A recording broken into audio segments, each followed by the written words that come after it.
some of these things to be undertaken. So for as the energy transition conversation actually becomes more and more in these times, we realize that the issue of critical minerals become another important to talk about. And when you talk about critical minerals and then when you look at the fiscal regime around these critical minerals, it may not change with the same fiscal regime around the normal, though by law, about 20% of the fund is supposed, of royalties is supposed to go into the Mineral Development Fund. Actual disbursement has been a problem.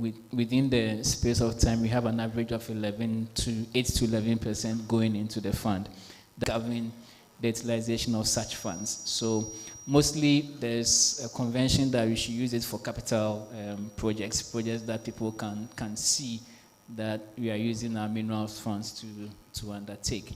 But if you look at specific needs of, since you are talking about gender responsiveness, specific needs of men and then women within these areas, you realize that maybe an official will tell you you've constructed markets, you've constructed hospitals, so it is useful. But if you go deeper, you realize perhaps women need access to capital for their trade.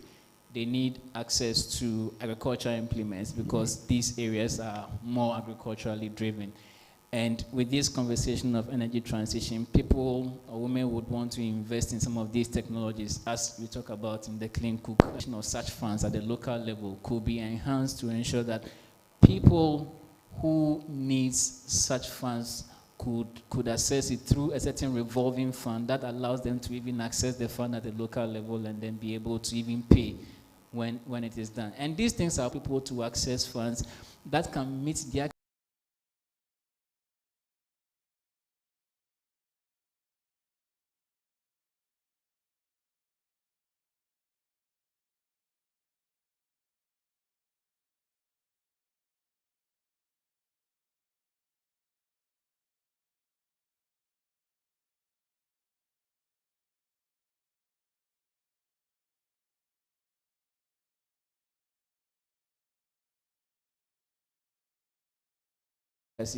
in ensuring that budgeting